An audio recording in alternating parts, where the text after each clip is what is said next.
Hello, and welcome back to Studio Session. I'm Katherine, and thank you so much for tuning in to another episode. So let's get started with today's report. For reading, I'm still reading Better Than the Movies, but I'm actually flying through this book. I think it's just because it's more of like a light, easy read. I read like 100 pages in the past day, so I think I will definitely be done with this book very soon, and I'm really liking it so far. For eating, I've recently realized that I'm very much a sweets person over a salty person because I don't know, I'm just always gravitating towards sweet things, and that's just something that I noticed. So I wanted to note that. For playing, maybe it's just because January is throwback month, but I've been playing older music a lot, like 80s, 90s, even like 70s music. I don't know, just something about it always puts me in a good mood. For obsessing, I've just been obsessing over books to be honest. I think because of the new year, I'm starting on my Goodreads app, I put in the amount of books I want to read this year. So I'm always looking at new titles and I'm just getting excited of the books that I'm going to read this year. For recommending, guys, midterms are really soon, so I'm recommending that you start studying now so you don't have to cram as much later. And for treating, I just bought myself a whole new desk because I was really sick of the one in my room and it came yesterday. My dad helped me build it and it looks great. So, very happy with that purchase. That's it for today's report and let's jump right into our main segment. All right, I am joined with Lucas as well as a special guest. Do you want to introduce yourself? Oh, it's JT from the Fantasy Football Pod. What's up? And we are going to be reviewing Thriller by Michael Jackson today. This is a pop album that was released in 1982. Definitely a classic, so I'm very excited to jump right into our ratings. So for my favorite song on the album, I gave it to Baby Be Mine. This is kind of a softer song, I think, compared to a lot of the other ones. Oh my gosh, I am getting really bad reactions in the room. But this was definitely my favorite song. I don't know, I just liked kind of like the groovy aspect to it. I liked the clapping rhythms in the background. I just really liked this song, and I gave it a solid 9 out of 10. This is the highest ranking on the album. But I don't know, let's see what these guys have to say because I'm not getting good reactions here. All right, for my most favorite on the album, I said Billie Jean. This song symbolizes nostalgia for me, honestly. So I had to go number one. I had a gym teacher in elementary school, shout out Miss Reddy. Every class she would play this song, and it is forever ingrained in my head. Just a dun na na na na. Such a good song. I love this song.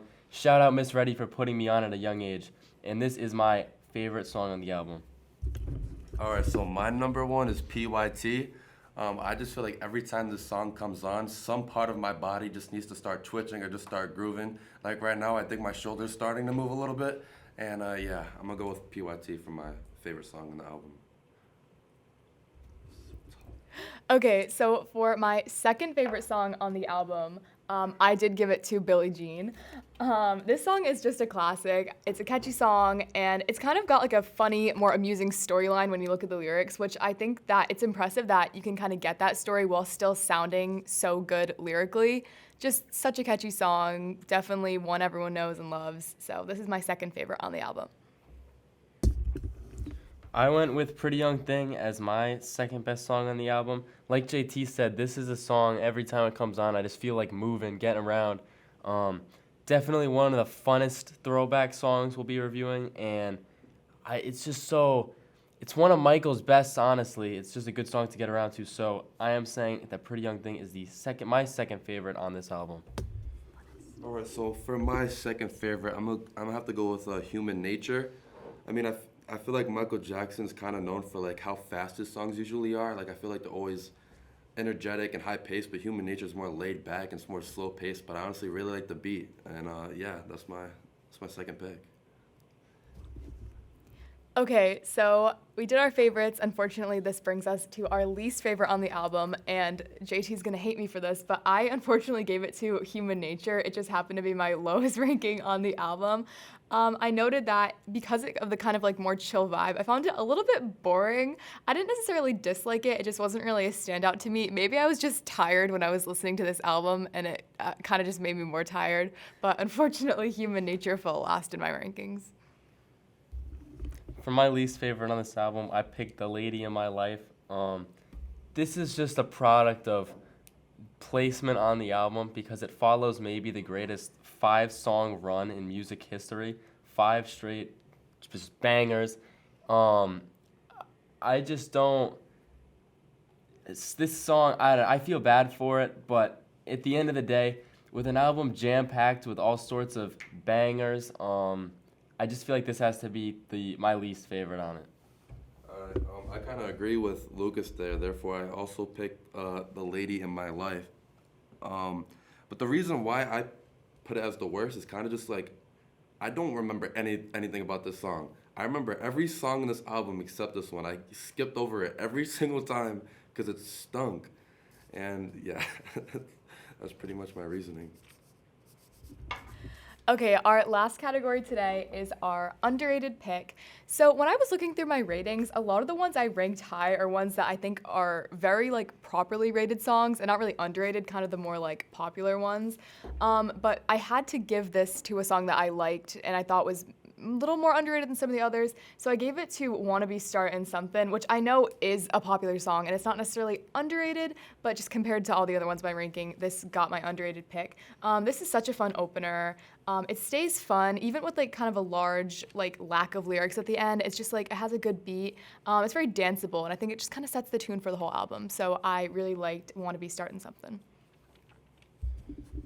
If you have been keeping up with Studio Session and you are an avid listener of this podcast, you already know what I'm about to say. The most underrated song is. I know my dad is going to be very disappointed when I say this, but I'm going with "The Girl Is Mine" with Paul McCartney. This is like a clash of the titans. This is two of the biggest musical heavyweights going bar for bar, talking about a lover that's torn between the two. A funny song, and I think it just complements the album really well. It's like the Alfred to the Batmans that are Beat It and Billie Jean and Pretty Young Thing. This is just such a good song, and I like it. It makes me happy. I put that on one of the playlist essentials earlier. So I'm saying the most underrated song on Thriller is "The Girl Is Mine." And for my underrated, I'm also gonna go with "Wanna Be Starting Something." Like I feel like if you took this song out of this album and threw it in another one of his albums, like I feel like this song could easily be the number one. But just because of like how good this album is and how many bangers there are in this, I just have to give it underrated, and I couldn't leave it out of the list. Definitely some great picks there. So that leads us to our overall album ranking. I gave this album a 8.75 out of 10, just because I feel like giving it a 9 would be a little bit too generous. I tend to be kind of like picky with my rankings, so 8.75 is very, very, very good for me. I liked every song on here. There are just so many classics, so many that I just absolutely adored, and it's definitely an iconic throwback album that I loved listening to. One thing I'm picking up now that I found kind of interesting now, just thinking about it, I don't think any of us said Thriller for any of the categories, even though that might be the most popular from this album. I just thought that was interesting. It's dime time today because, unfortunately, I'm not stingy like some of my co-hosts. I'm giving this album a straight 10. This is the second greatest album of all time. I'll always say that. It is the LeBron of albums. It just keeps coming. Like I said, one of the best stretches is that 5-song where you've got Thriller, Beat It, Billie Jean. No one can go bar for bar with Michael, band for band with this album. I'm saying that Thriller is a 10.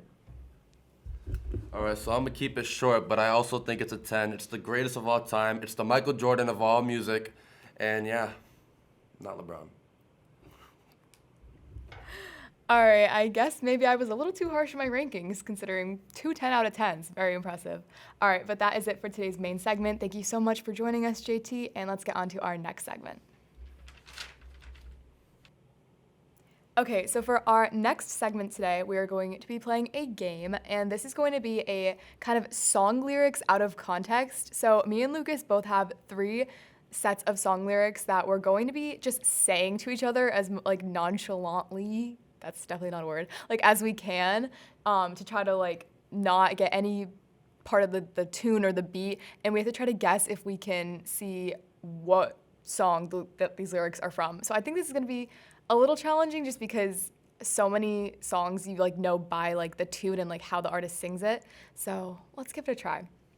Okay, my first lyric is, I hear babies cry, I watch them grow. Okay. All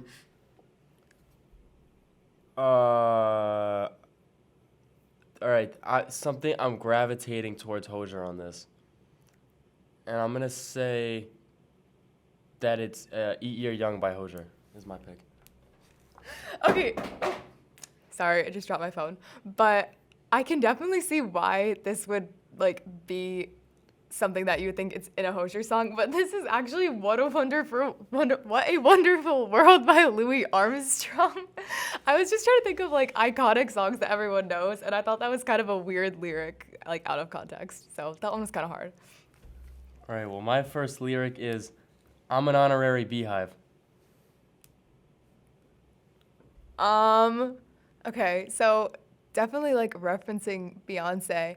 Um, I'm an honorary beehive. I'm gonna go with America Has a Problem. Correct.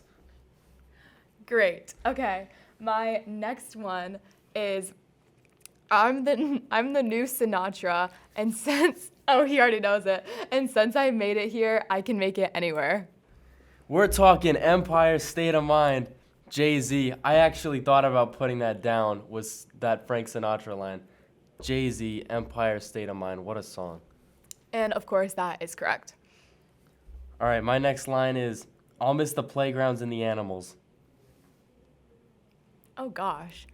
Almost the playgrounds and the animals. Um I don't know. Something is just like drawing me to something on the MGMT album, but I don't know. I don't know. I need a hint or the answer. Well, it is on the MGMT album. Oh. Do you have a guess? Then I'm going to guess Kids by MGMT.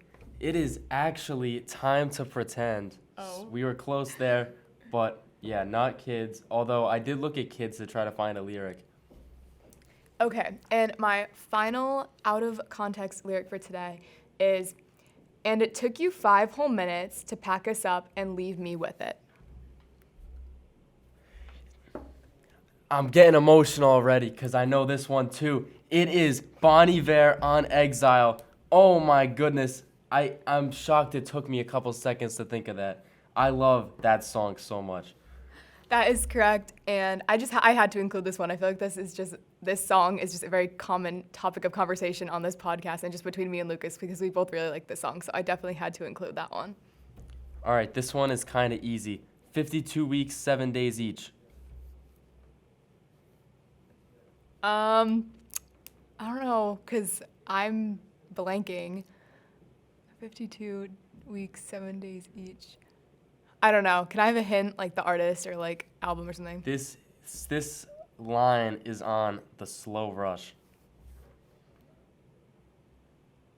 I have no idea. I'm completely blanking. What is it?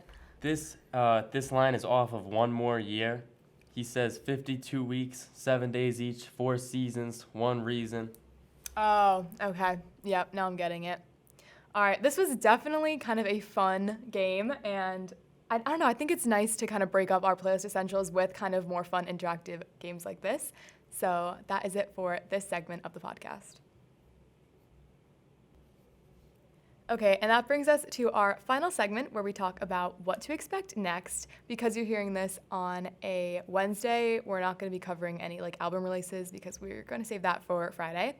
But our next album that we are going to be reviewing is The Miseducation of Lauryn Hill by Lauryn Hill. This is an album I've never heard. I honestly don't know if I've ever really listened to a Lauryn Hill song, so I'm definitely very excited to try this out. Yeah, I'm definitely excited for this album. This is a classic. Some of that earlier hip-hop action. Lauryn Hill, this is her only solo album, and it makes it all the more special that she was just came and dropped this, and then that was that. She obviously had some of her stuff with the Fugees that I really like. But this is such a good album, and I'm excited to review it. All right, that brings us to the end of today's episode. Thank you so much for listening, and we'll see you next time. Bye.